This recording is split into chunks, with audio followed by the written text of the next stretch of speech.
first three. Sure. Jürgen, I suppose we should start with who have you got available to face Southampton? I don't know yet. Exactly. What I know is that Ryan is not available, besides all the others who are not available. It's a ligament injury, could have been much worse, but bad enough for being ruled out for this game and next game, and yeah, we'll see. So we need miracles with a few players. So that's why I don't want to rule out for too long.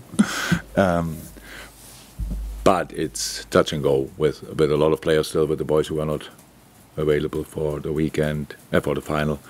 This, like Darwin, Mo, Dom, we have to see what they can do today. Wataru got a proper knock as well. There we have to see as well. So yeah, I wouldn't say it's much improved since Sunday, but that's how it is. How difficult a selection then are you facing? Because I'd imagine that you may have to protect some of the other players as well, because Harvey was limping after the final. Maybe you need to manage Conor Bradley's workload. Do you even need to look at resting Kelleher as well? Yeah, in an ideal world, huh? You would think about these kind of things, but we obviously don't live in an ideal world, and that means, I didn't make the lineup yet, so I've still 2.5 hours time until we train. Oh no, until we have the meeting, and then we train after that. So 3 hours until. So we will see how that. However, when the players arrive, then they get checked. Yesterday was kind of a massive recovery day and an appreciation day for the winning the League Cup. So only the very young boys trained yesterday, had a proper session. All the others recovered. Today we have a lab session. We need to have a session, and it's the only one before the game. So yeah. When I get all the informations and when the players arrive here and I can look in their eyes and can see who might be ready, who's not ready, then I will make a lineup. In the end it will be, I hope, and I'm pretty positive about that, it will be a decent lineup. But let me say it like this.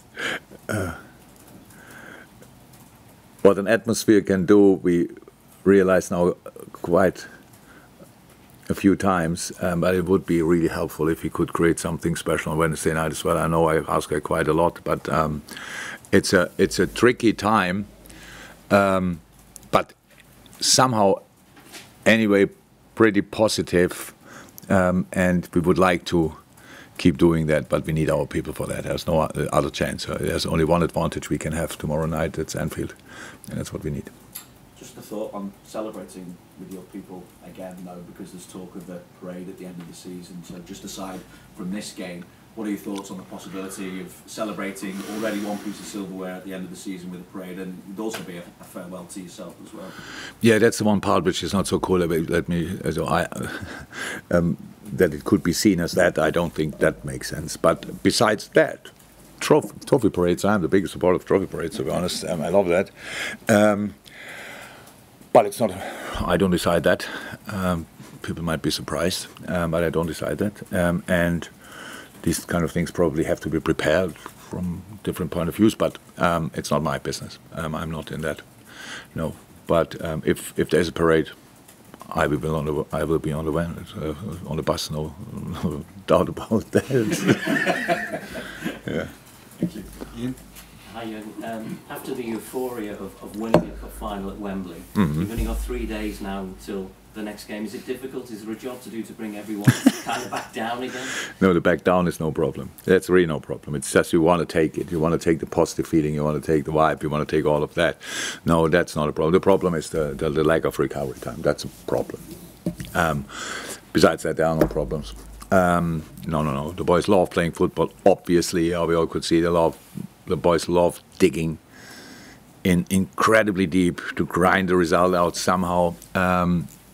Everybody saw that as well, and so strange one. We all know how the world is, and everybody says it's Liverpool against Southampton, and Liverpool is a massive favorite. I think whatever people say it anyway, not too important, but that's not the case. We need to find a team who is competitive, and then we will fight for it. And obviously, we all got a really good taste of how Wembley feels on a day like this. We had all different experiences there. We lost there, we won there, so it's massive. It's a nice stadium anyway, but when you win it, it's a completely different place. And so it's not that we don't want to go there again. So it's not about us. If we can decide it, we go. But for that, we have to win tomorrow and a lot of other games. But now for tomorrow, we just have to find out who we can line up, and then we go. I said before, and that's really the truth. As long as we have 11 players, and we will have 11, we will go for it. And everybody wants to follow or even push us in that direction. Is absolutely welcome.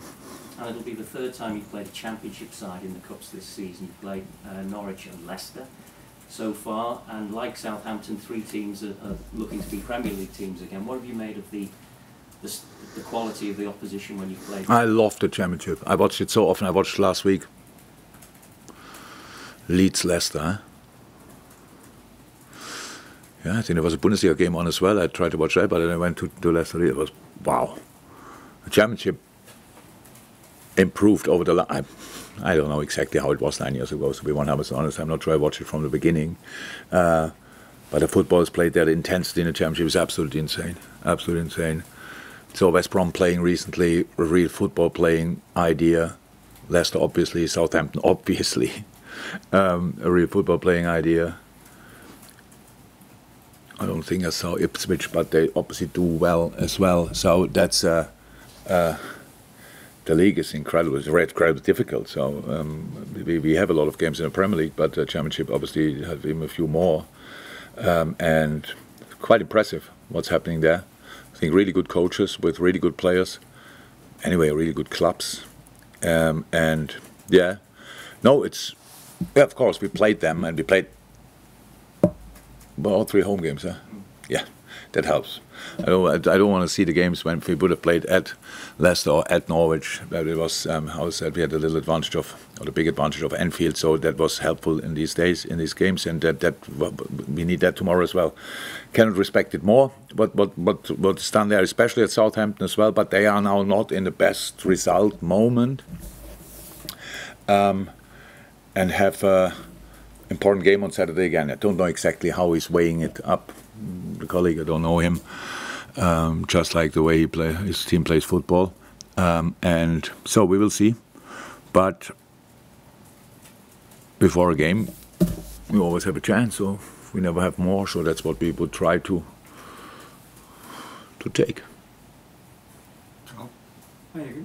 After Sunday, there was a lot of praise for the young players, and rightly so, for the goals they played. I just wondering, is the challenge for them now? You know, they've done it over that short period of time that you put them on, and they've also done it in a stronger team. They've been brought into a stronger team. Is the challenge for them now, maybe for tomorrow night, to be able to do it for a longer period in a team which is maybe not as strong, and show their talents that way? First and foremost, they don't have to show anything. Because it's just, I know what you mean, but it's just it's easily misunderstood.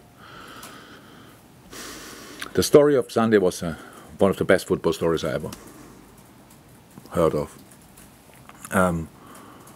It's 100% right. Chelsea was younger than us, stuff like this, and that's a different project. But it's not about that, and it's not. We don't compare it. The public might do that. We don't do that.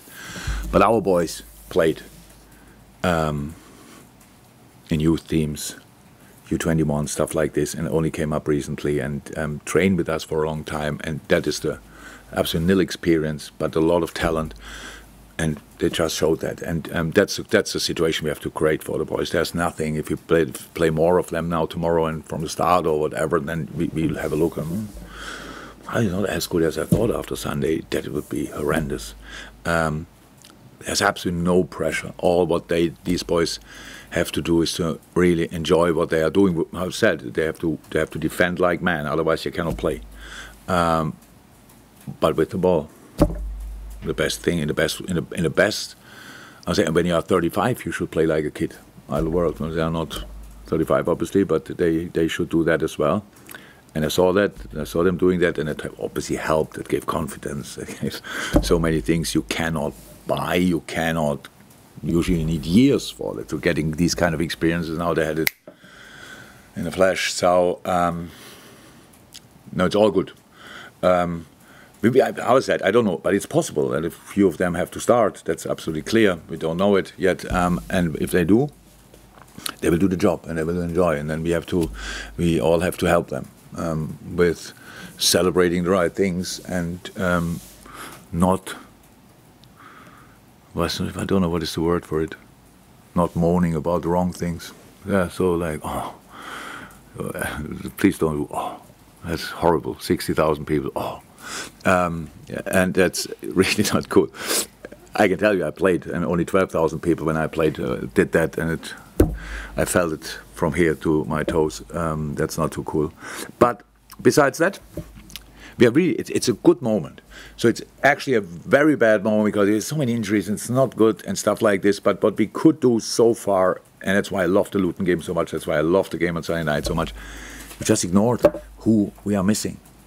We just ignored it as much as we can, and just thought about how can we set up a team who is still difficult to play, and that's what we will do again, and then we will see. James? Yeah, have you got any clarity yet on Thiago in terms of the time scale for him? Yeah, there's no time scale. Would you hope he would play again No. this season? No,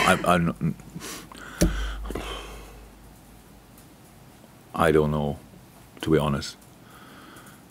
So there are a couple of things, but it's what he has to do now from a medical point of view, and I don't know if that then will mean that he can play again. That's not a short-term thing. That's why I'm not really in the subject. So it's not that he might be in training in 2 weeks or stuff like this. So that's why I'm not 100% in it. So cannot say more about it, to be honest. Is that his hip again? Is it the same? Yes. No, it's the same. I'm not sure it's the same, but yeah, the region is the same. Yeah. And just on Stefan as well. You know, is he... Stefan is that's one of these things. I had lunch here and saw him training. I sat there and thought, why is he not playing? What? So he's obviously gaining fitness now. He's running around like, wow, he's doing everything, but not that. He didn't get green light yet for us for the team training, and there's nobody in this building who wants to hold him back. So there might be some reasons. He's pain-free, completely pain-free, which is obviously the most important thing.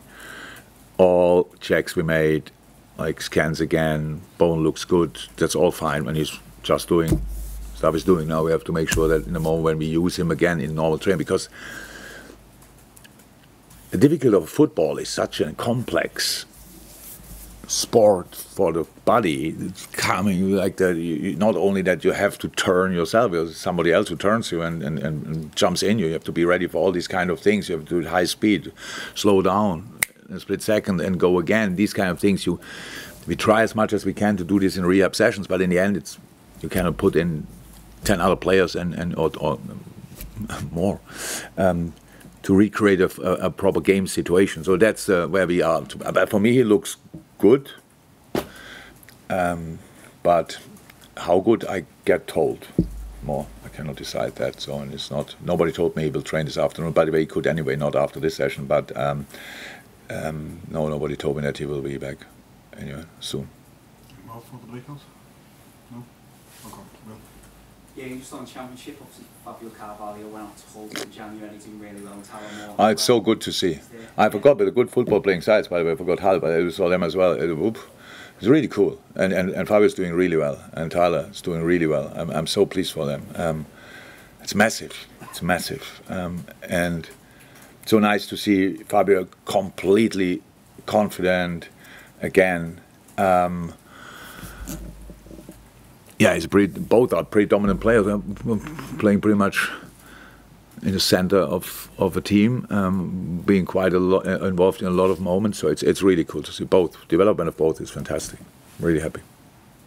Last one here. Yeah, Jürgen Wittensarg, and good luck on winning the Carabao Cup final. Thank you. Since the start Dankeschön. of the season, you've made 270 changes. Sorry, 270. Who counted that?